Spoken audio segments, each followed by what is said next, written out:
Hi, everybody. It's Michelle Hill, your legacy builder, coming to you with another episode of Winning Proof Unscripted.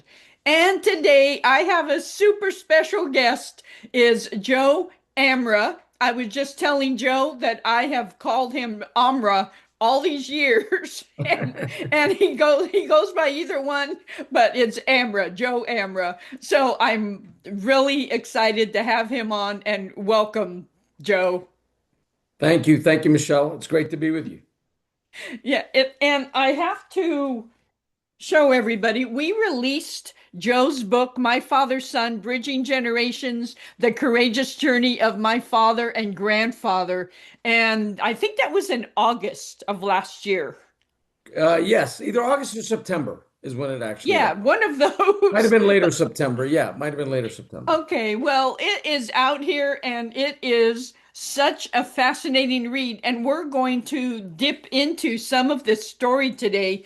And you will absolutely want to go out and buy a copy because we're not going to tell everything. That's right. So Amazon bestseller when it came out in the fatherhood it is. department. It's an Amazon bestseller, and That's right. and Joe is a best. I can describe him as a best-selling person. He is Thank top, you. like a number one top person. Thank So you so it much. it matches. So Joe, why don't we start by you telling everybody, the viewers, a little bit about yourself and Yes, your family history, and then we'll dive into some questions. sure, sure. So, uh, as Michelle so kindly said, my name is Joe Amra. I have five children, beautiful children with my beautiful wife. And we're blessed to have four grandchildren. Our kids consist of four daughters. And after four daughters, we had a boy. He's the youngest of the group. They range from 16 to 33. We live in Westchester, Pennsylvania. My oldest daughter lives in Syracuse, New York, with her family, three children, and her awesome husband. And my second daughter lives outside the Orlando area with our 3-year-old granddaughter and her great husband. And the third daughter is still here in Westchester, um, along with my youngest daughter, who lives at home also and is graduating college in May. And my son is a sophomore in high school. Well, And so you go through a lot of football games, don't you? yes, so my son's a big football guy and very passionate about football. Plays on the high school football team, and we're looking to maybe have. He'd love to play college football, so he's working real hard towards that. And he's just coming off his sophomore season where he did really well, and we're looking forward to some awesome things when he's a junior. And I'm a huge football fan myself, very passionate, as you could probably see behind me, all Yes. the gear there. Um, we're huge football fans as a family, and so that's exciting for us. My daughters, to brag a little bit about my Yeah. kids, very You highly have bragging educated. rights. Yes. Yeah, very highly educated. My oldest daughter has a master's in public health. My second daughter has a master's in human resources and is working on a second master's um, in education. My third daughter is a lawyer. She's an ADA in Westchester County, here where we live. She's getting married in July and will be moving to Buffalo, New York. I don't know why they keep going to the cold, a couple of them. They're with all Yeah. the Is she snow and ready for that? but yeah, we've had it pretty rough here this year ourselves with the snow and the cold. So Yes. she's gotten a little more prepared. Um, and the youngest is gonna graduate with a biology degree, and she's gonna go on to get her master's in most likely public administration or health administration, I should say. So yeah, very highly educated, very committed to their schoolwork for many years, and that was kind of what their mother and I um, directed them towards. The one thing we can definitely leave them with on this earth is with a great education and an ability to take care of themselves and help take care of their family. So very blessed in that regard. Um, I'm in the automobile industry. I've been doing so for the last 33 years. Prior to that, I grew up in the convenience store and restaurant business. I started working at the age of 13 with my father, and just never stopped until this day. I was also in the real estate business. I was a director of marketing for a development company in Stafford, Virginia. In the early 90s, when things got a little rough with the economy and the market, we liquidated our businesses. Okay. The company I worked for went bankrupt. Mm. Was married. My oldest was a year old. I answered a newspaper ad to sell cars, and I got in the car business. And 33 years later, here I am. Um, Yes, yeah, still in the that's business, and amazing. yeah, still in the business, and very much enjoy it. Very much enjoy working with people, um, running dealerships, managing people, and hopefully having an impact on people's lives has been something that I've always strived for. I think that, as we'll talk about in the book, my grandfather's life and my father's life helped to kind of shape who I became Yeah. as a business person, and really gave me a lot of direction from a management standpoint. My father was very authoritative, very demanding, and very impatient. So I have a lot of those same characteristics, but hopefully I've used them in the right way. I've used those characteristics in the right way over these years, and have helped people better their lives. Yeah, absolutely. And it would be nice to have your kids around to see what their reactions are, because in the book you do, and we'll dive into that, in the next couple of minutes, but they consider you sometimes authoritarian, and but that Very much. authoritarianism Uh-huh. is probably, and along with your wife, of course, is probably why they're all college graduates and high achieving.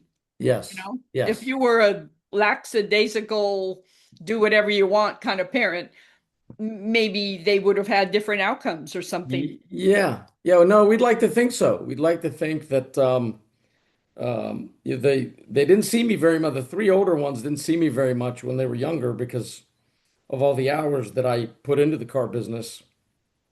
And so they kind of grew up not knowing any different, but I was always working. I finished my master's degree at the age of 35 while I was in the car business also. So they saw me, the two older ones, remember the hours that it took and the studying after coming home from work late at night, and the things that it took to accomplish that at the same time. So hopefully, with my wife being the amazing housewife that she decided she wasn't going to work, she wanted to raise the kids herself, and the example she has provided in just being able to raise the five of them and be as supportive as she was of me and my business and my career, really has had a greater impact on them than I have. I mean, she did the hard stuff for sure. So yeah, they got a good lesson from both of us. Yeah, I would absolutely. like to think. Yes, yes. The nurturing and the a mother gives them certain qualities and certain traits because, they're built for that, and all the nurturing. And then, the father comes in and uh, That's right. kind of Yep. supports that. You support each other. You haven't been married, what, 35 years? It'll be 35 years in July. Yes. You Yes, haven't sir. been married 35 years by, going like this. I'm sure every marriage has that, but Yes. it takes Yes. teamwork. And so I'm sure your kids are No the, doubt. No doubt. beneficiaries of No that. doubt about it.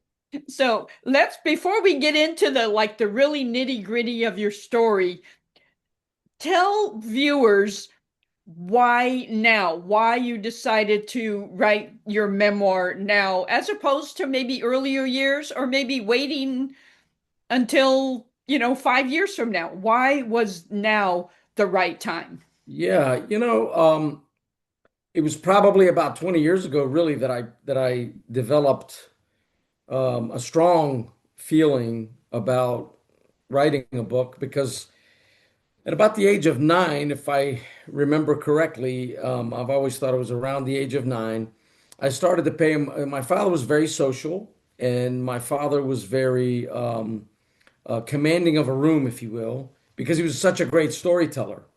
And if we were at a function or a family event or a gathering of any type, either at our home or somewhere else, he would tell these stories about about his father, my grandfather, and his father's lives, and his life. And so I would listen to these stories, and I was always very close to my dad. And I was always at 9 years old, I would rather sit with the older men and kind of listen to what they had to say and the stories that they would tell instead of being running around with a bunch of other kids. That was kind of what I enjoyed. That I enjoyed listening to this.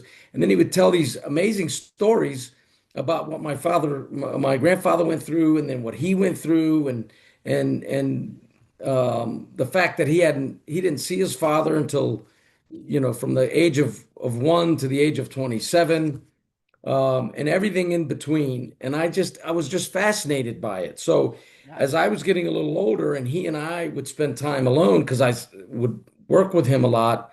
We'd be in a car together. We'd be at work together. At one of his businesses, he was an entrepreneur. Always had either a restaurant or a convenience store or a clothing store. Um, I just start probing, and I just start asking questions, and I, wanted more and more information because they were incredible stories. They were fascinating stories. And even to the point where I wish prior to his death in 2011, Mm. sometime prior to that, if I had sat down with him again and put him on video and Yeah. just taped everything that because there's some things I probably have forgot. I did the best I could to remember all I could to put in the book, but Yep. um, yeah, they were just amazing stories. So it just over a period of time, I had all this stuff bottled up, and it was the type of stories you just wouldn't forget. To the for the most part, I'm sure there was little things here and there that I forgot. And I said, I'm gonna make a book out of this because in my mind, it's really movie material, let alone book. Without a doubt. Yes. Um, my grandfather's life and my father's life were it's a movie. It And so for sure. um, I, again, 20 years ago, started to develop that idea. And then about, I guess it was 2.5 years ago now, I Mhm. ran into Michelle Hill on LinkedIn. And because I was looking for some sort of way to go in some direction and didn't quite know how to start. And we connected via LinkedIn. And this is what she does for a living. And we started the process. And it took a little longer than it should have. My fault. My schedule is not very relaxed or very simple sometimes. And yeah, I finally got a chance to put it all in writing. Yeah. And Yeah. um, And when I connected with Joe on LinkedIn, I was sending invite requests. And before I sent Joe's invite, I looked at his profile and saw all these endorsements by employees and people that knew him. And like, yes, click invite because I saw what people were appreciate that. Yeah. saying about him. And especially employees or former employees were just had these glowing endorsements. And I thought, okay, this is a real deal because people don't post stuff about people that were horrible or that they don't like. And so everyone, one after the other, was just a glowing endorsement. And that is a testament to how Joe runs his business. Yeah, well, I appreciate that. And I appreciate all those people that I have had an opportunity to work with and be associated with in my business. They definitely had an impact on my success in the automobile industry too. So And that's where most of those recommendations came from. But yeah, that was it was awesome that we got to meet. There was a reason, and here we are. Yeah, Here and we are. absolutely. So now we're going to like dive into the story, and you will find out why we keep saying this is movie worthy, this is miniseries worthy, this is, there's stuff in this story. The story is like what the stuff that movies are made of. I guess Yeah. that's kind of the Yeah, term. no, that's a good way to put it. Yeah, it really is. So let's start with this. Your grandfather lived three completely different lives. He was a Palestinian villager, he was a Cuban prisoner, and a Venezuelan businessman. Oh, So at goodness. what point do you think he stopped being the boy who left and became someone entirely new with all Yeah, these he roles? yeah, he left a wife and child behind at the age of 24, um, and without any type of education whatsoever. And I think it was a matter of circumstance. Every part of his life was a matter of circumstance, Mhm. and just his ability to in under those circumstances, whatever the case may be, is what saved him and what ultimately led him to becoming extremely successful later on in life. Yeah. Um, so, I think we could all say that. I think every aspect of many people's lives as they go shape them in the immediate, in the short term, and the long term, and that definitely happened with him because it was all an unknown. His Yeah. from leaving the Middle East and Palestine to ending up in Cuba to ending up in Venezuela. It wasn't planned to go that way. It Yeah. was Yeah, it who was I'm plans gonna that? yeah, nobody plans that. I'm gonna get on this boat that's gonna take me to South America and with nothing, more than the clothes that he had on his back Hmm. and the shirt that he had on his back and see what happens. And that's exactly what happened is he it started a journey that brings us to this to today and to me writing this book really. It was just an unbelievable story of courage and determination. Yeah, it really is. And there is, like I said, we're not going to tell everything because we No. want you to go buy the book. It is a page turner. And so your grandfather left his wife, as you said, left her behind to go to Venezuela. So, and he was successful. So, do you think that success gave him permission to reconnect with his past when he reconnected with her after all those years? Yeah, I think that eventually you're no matter where you are, who you are, if you've got any kind of conscience, it speaks to the type of person I hope the integrity and the character that he knew he left behind a wife and a child, although his life had changed dramatically. And I think that, you know, his conscience got to him, Okay. and being the person that he ultimately was, he reached out. He reached out, and it you know after 24 years, they no one, or I'm sorry, after about 21 years, no one even believed it initially. It took more than once for him to communicate. And I always say when I tell some of these stories, and like Michelle said, we don't want to give away too much, but just imagine how you the way you had to communicate back then, and what Yes. it took to get a message from one place to another, or Hmm. we're talking about the mid 40s here before he finally got a hold of them. So Yes, there wasn't a um, 747 that jetted him from Palestine to Venezuela. yes, And kind of yes, describe a little bit about how he had to travel to get to where he was going. 30 days in a boat in a ship that was partially passenger, partially cargo, across the Atlantic, and literally from at that time from Damascus, Syria, through the Mediterranean and across the Atlantic, all the way down to South America. And I don't even know, I can't even imagine how you would do that, where they stopped, how they ate. It was kind of like military barracks, the way my father had described to me, the way they slept.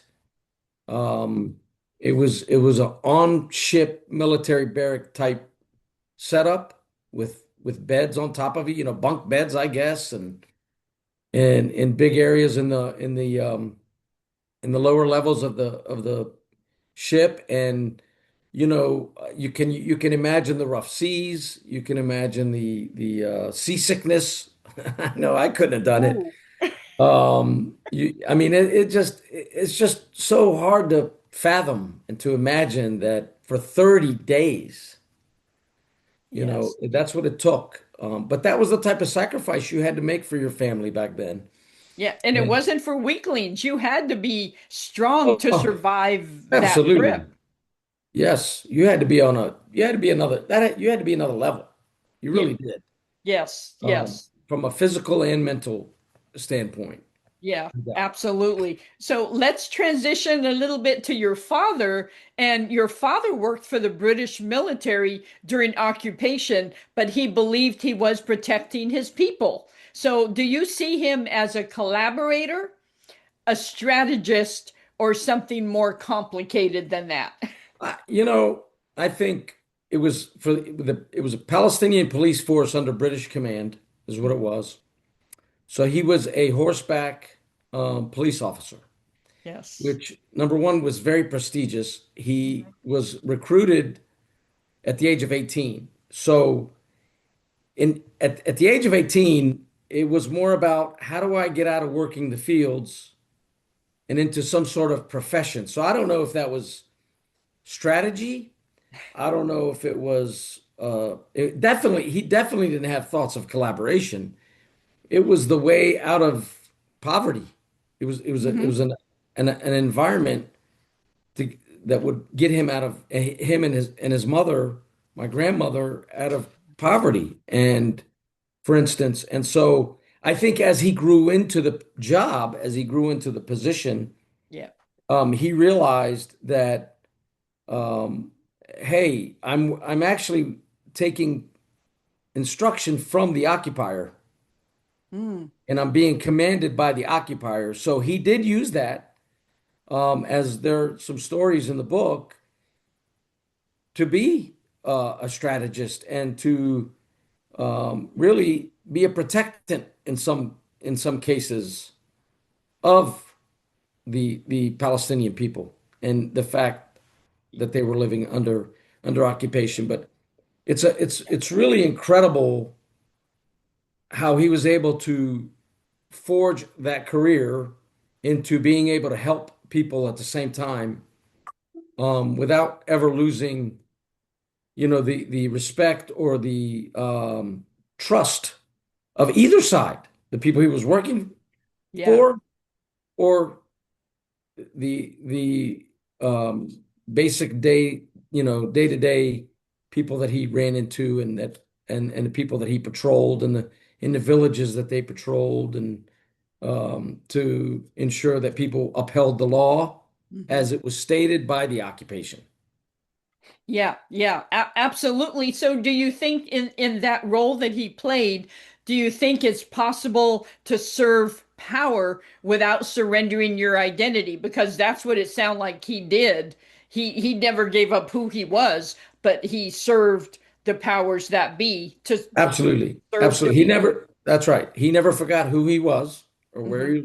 where he came from, um, and what circumstances everyone lived under.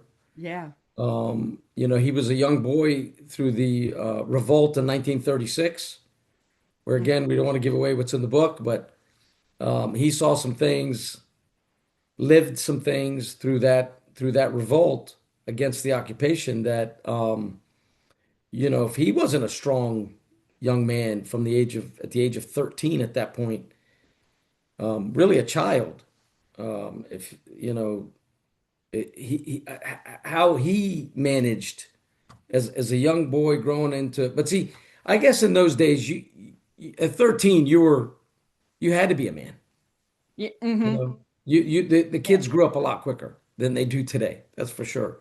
Yes. So, yeah, I think it all helped. The experiences even before he got into the police force and the hard work that he put into taking care of his mother and helping his working with his uncle and which was very demanding man himself in the fields to just live off the land because that's what you had to do. There was no other means of income or no other means of survival.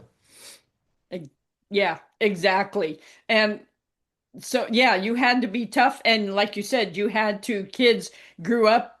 It wasn't like you just got to slough off and play video games until you were 18 That's or right. beyond. There was no video games, and No, you just had to dig in yes, and find your place. So, that's right. No, you lived in your home was one room okay, and your yeah. bathroom was outside. Ooh, brutal in winter. Yeah, that's how he grew up. That was he didn't actually wear a pair of shoes until he was 13. An Wow. actual real pair of shoes. Again, stuff in the book that Yeah, we'll it's in leave the book. for the readers to read. But It is a page turner, and it's so fascinating. It just is so fascinating. And to go back to your grandfather, he built wealth when he was gone. He remarried. He had six children before reaching out to the family that he had yeah, left behind. And yeah. so, do you think that that was courage, guilt, or a combination of both of them?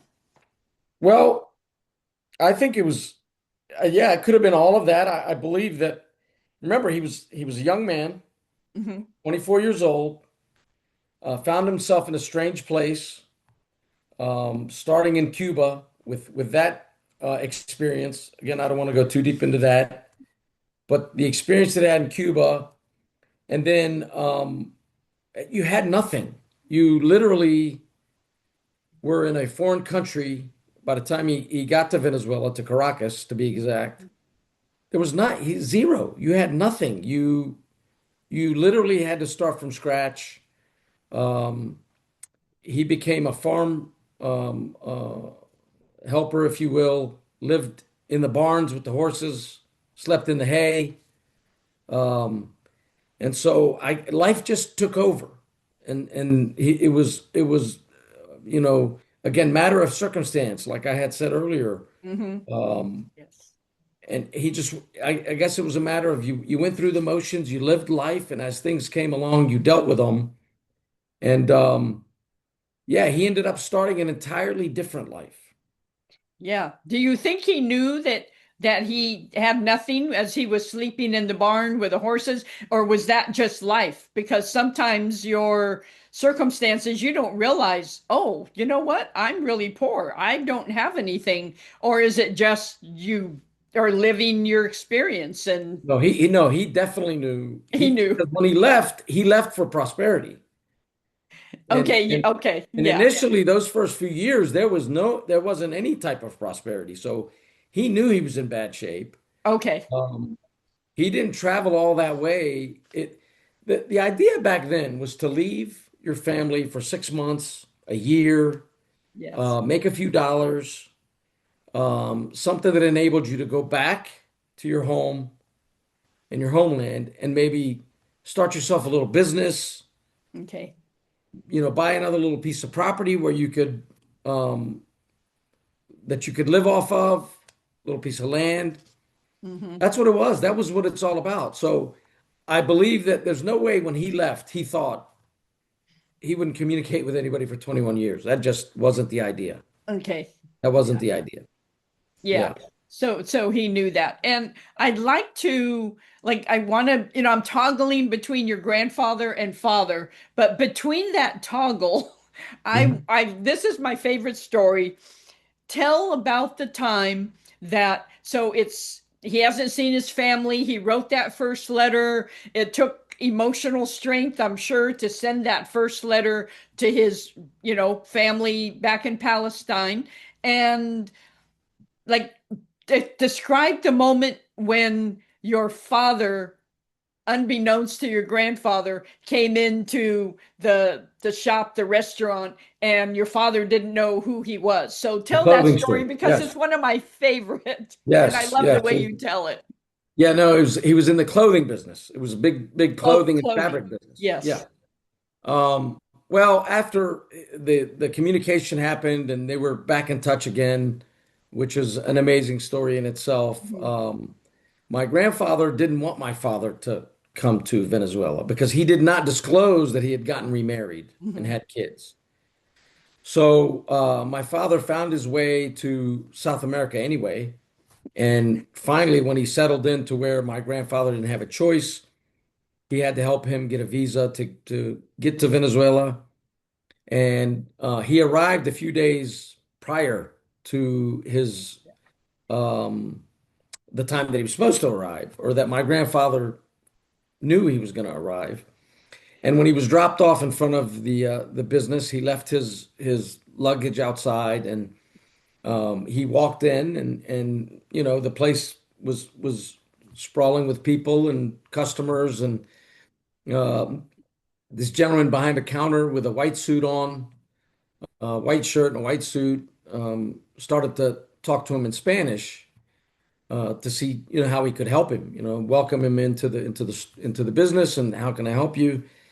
And of course, my grandfather didn't know very much Spanish at that point by any means, but he replied to him in Arabic because he kind of assumed that was him, Okay. and said, "Hey, I'm here to see a friend. I heard that a very close friend of mine is coming to visit, and I wanted to come say hello." And my grandfather said, "Well, who's your friend?" And he told him, "Well, his name is so and so," which was Saleh. My dad's name was Saleh. Mhm. And he says, "Oh, that's my son, and he'll be here in a couple of days. He's not here yet.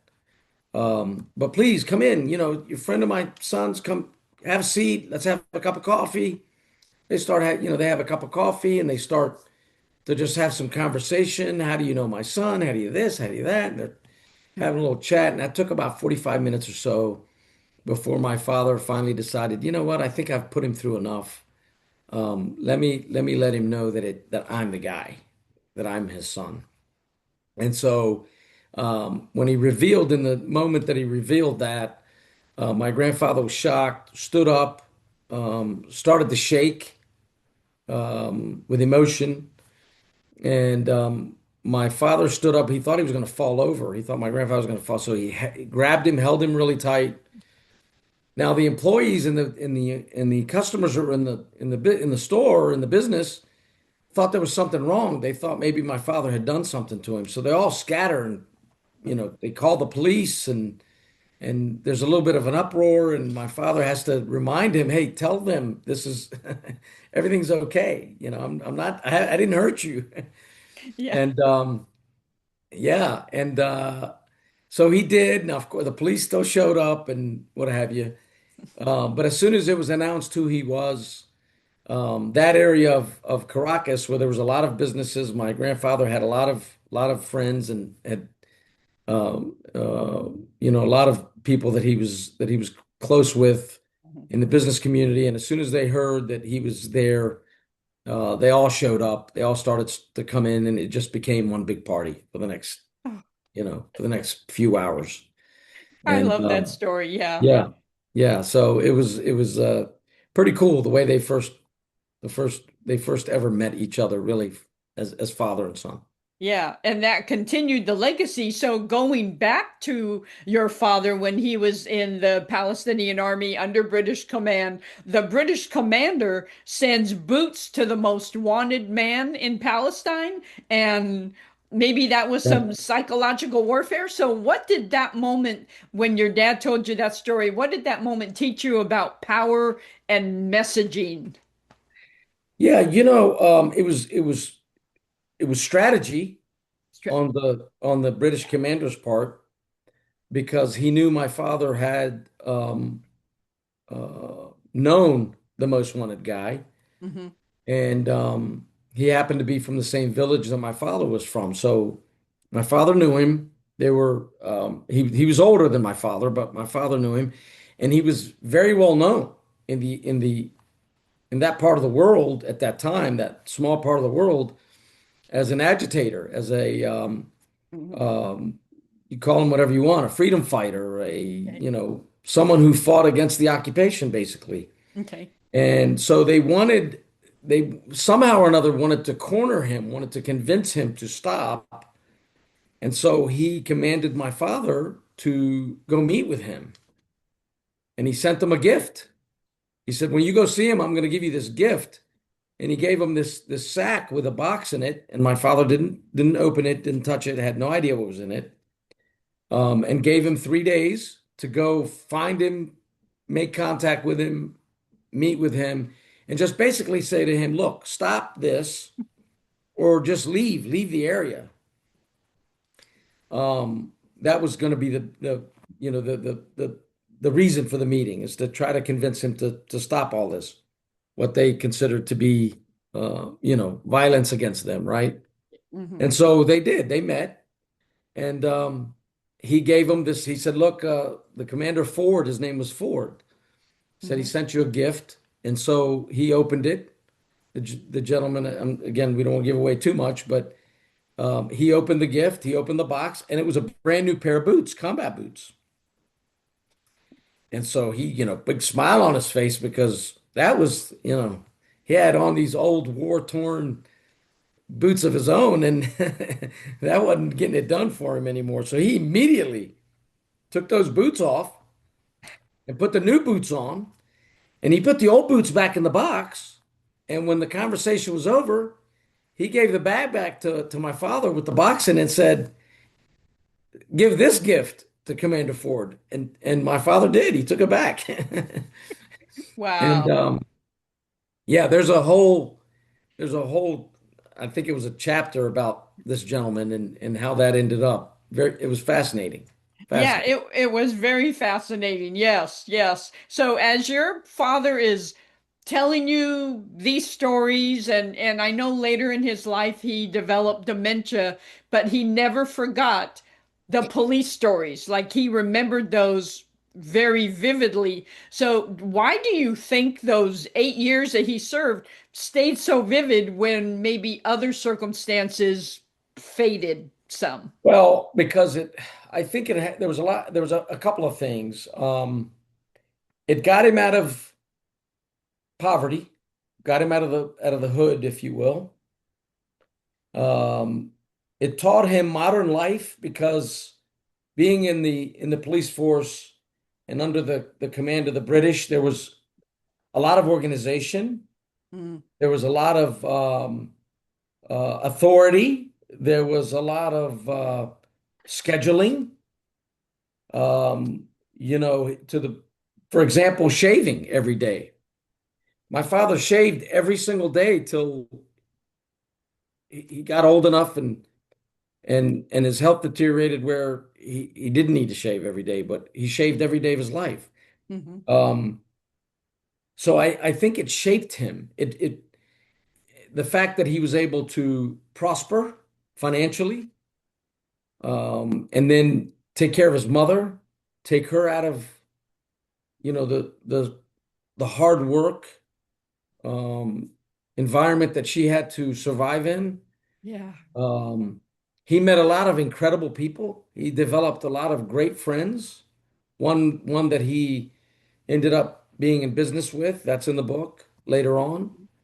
Um, and then he met a lot of great villagers along the way, because they would patrol different villages horseback, all over the place, and it gave him an opportunity to see a vast part of that world and that life and what people were going through, where up until then he was confined to basically the village that he was born in and that he lived in. So for some reason, it was entrenched in him, those stories, that time in his life, because it kickstarted the rest of his life, basically.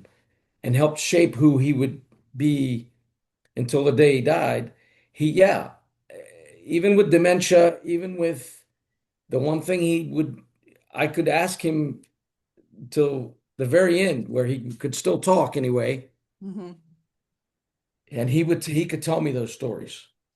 He could repeat those stories. Yes, yes, because they were epochs in his life. I mean, they, like you said, they shaped him. They made him the stories that he's telling that he lived, made him prosperous. It made him uh, he was a man before, but it made him into a gritty Absolutely. man, you know, and Absolutely. yeah, Absolutely. And it gave yeah, him the courage to live through that, to live through what he lived through as a boy.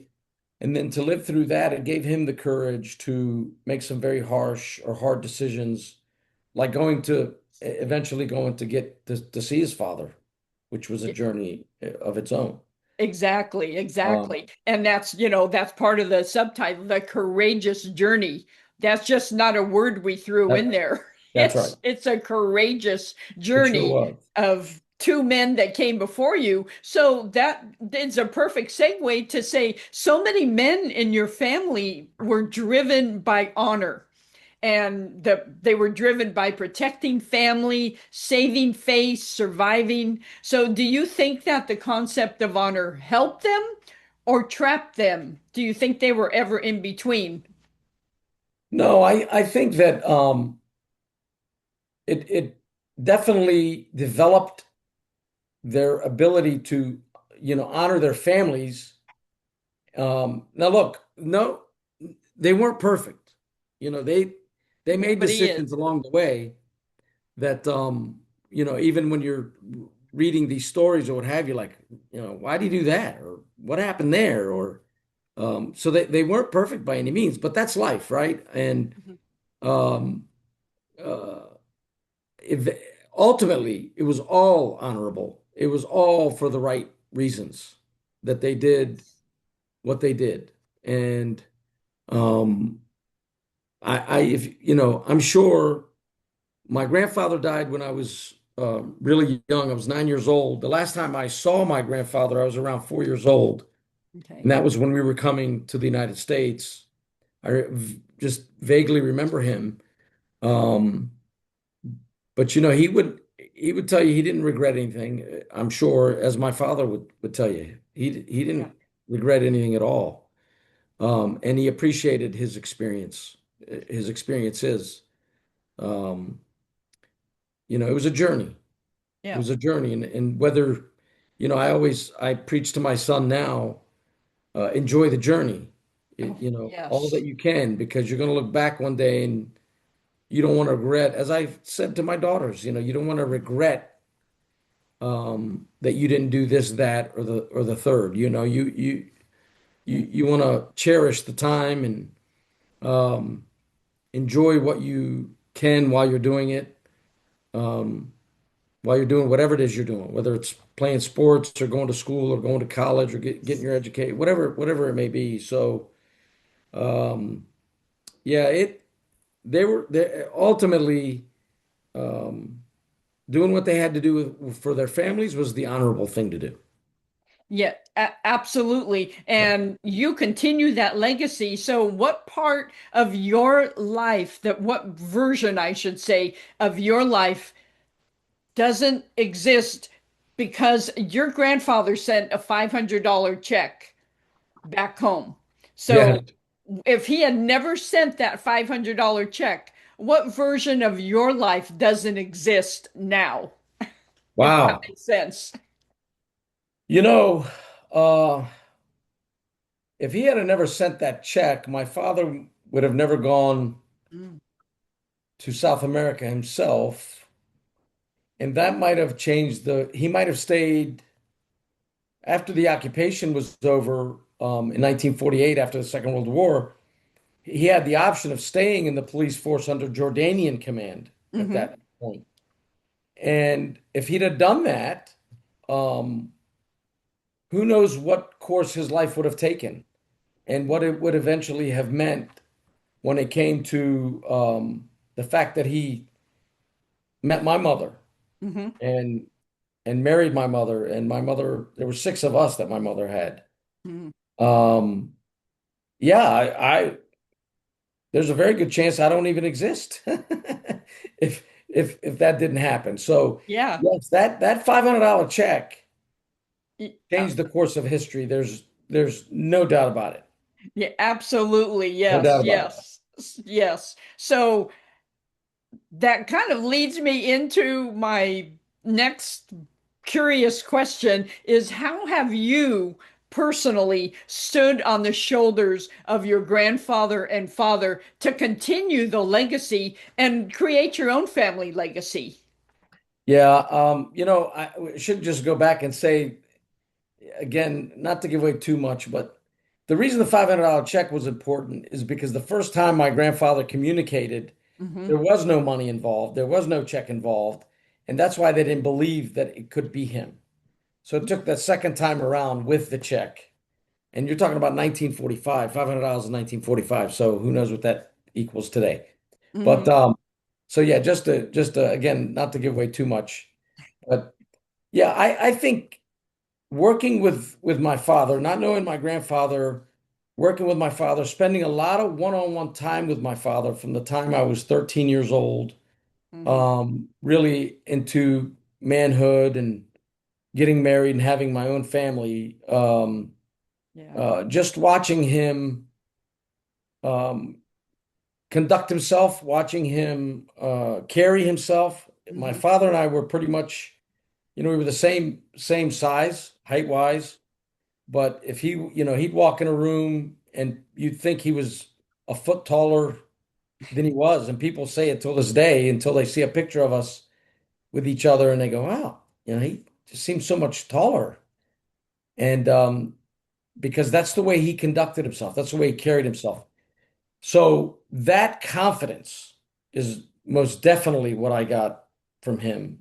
Uh, to carry myself with confidence, Hmm. to not back down from any challenge, Hmm. from never giving in to the hard time, whatever that might be, personally, professionally. Yes. Um, yeah, I got that from him. And we can make fun of not having any patience, but I think that's a strong attribute when it comes to in some cases when it comes to business. And how is that? Like describe that because I know a lot of people watching this like, oh, I can so relate to that. I don't have any patience or I run out of patience very quickly. Can you kind of describe how that can be a positive, how can be turned into a positive to succeed in business? Yes, yes. It's a matter of winning. It's a matter of not accepting mediocre. Mm, Um, and with diligence. It's a matter of operating, from a position of strength instead of a position of weakness. Um, if you're confident as you're going into a new venture, if you're confident, you've obviously prepared, and that's what makes you confident, is that you're ready to tackle whatever's in front of you, because you've studied for the test. You've studied for the exam, basically. Um, and so if you're not a very patient person, you don't want to take the test again. You don't want to go for it again. You want to get it done. You want to get it now. You want to do it now. You want to win now. And there's no doubt that I developed that and got that characteristic from him. You know, he wasn't a very wealthy man by any means, but he was a suit and tie, lived in a nice home, mhm. drove a nice car. He and my mother traveled hundreds of thousands of miles. They loved to drive. Um, and yeah, they enjoyed life. And once again, you didn't have to be a very wealthy person to be Yeah. confident. It didn't cost anything to be confident. Yeah. I hope that's going to be in your next book. Yeah, there's a That couple of confidence and patience as a positive. Yeah. attribute because I think that a lot of people need to hear that because they think of it as a negative trait. Yeah. No, no. If you truly believe that easy is not an option, then you're going to be impatient in making mistakes. Yeah. And at the same time, I preach to my kids all the time too. They're tired of hearing it, but pressure's a privilege. Hmm. If you're not under pressure, if you're not comfortable being uncomfortable, it's probably not worth doing. Yes. So, yeah, there's no doubt that he had an impact on me in that regard. Um, and that's what, has driven me in my career and in raising my kids. And at the end of the day, it's all about being good people. And that's the biggest thing that I have preached to my kids is carrying that down from my mother and my father. Hmm. Um, just, caring about people and wanting to do the right thing um, for people um, is the biggest reward anyway. Your I always say your character is not, success is not measured by the bulk of your wallet. It's measured by the weight of your character. Doesn't matter how much money you have or Absolutely. what type of home you live in or what type of clothes you wear, what type of car you drive, or none of that matters if you're not a person of character. And Absolutely. Yes. Yes. Because you take that to bed at night. You wake up with it, you conduct your whole day with it, and you can't turn on and off a switch and say, okay, I'm in this situation, so I'm going to show character in this situation and not in this situation. It's oh, part of who you are. It's woven into your that's right. fabric, your DNA's fabric. Right. And if you're a spiritual person, if you're a spiritual person and you have faith, you can't get away with that anyway. Exactly. It's not happening. No. So true. So So the true. best thing to do is to operate with confidence, um, for the with righteousness and for the good of others, and you'll be rewarded. There's just no doubt in my mind. Yeah, absolutely. Yes. And I know we didn't talk about your mother. It was more about your father and grandfather in this episode, but you'll have to buy the book if you want, because Joe does talk about his mother in the book and what an influence she was as well. So, you'll have to buy the Yes. book to find out Yes. about his mother because she played a big role as well. That's right. So I Oh, she just, was she was the rock. I had a relative of mine after she passed away said something that I don't know if I put it in the book or not, but I'll share it. mhm, My mother was just an incredible lady, not because she was my mother. Hundreds and hundreds of people would attest. yes. But he said it best. My relative said it best. She had a gleam in her eye as if she knew something about life that the rest of us did not know. Yes. And Yes. that was her. That was describes exactly who she was. And that meant that was talking about the fact that she was so loving and giving and caring for other people, Oh. even if they didn't reciprocate. Mhm. That's just who she Of was. course, yeah. Because she Yeah. understood something about being that way that a lot of us or all of us didn't realize or didn't understand. Yeah, exactly. Yeah. Incredible lady, incredible lady. That's awesome. Yeah. That's good stock. Yes. Yes. That is generational, really. No, it really is. And my kids that remember her very strongly, my older daughters, and of course my wife had a incredible relationship with her. Really spent more time with my mother than her own mother. Oh, And yeah, she's been passed away now for 17 years. I can't believe it. It's like overnight.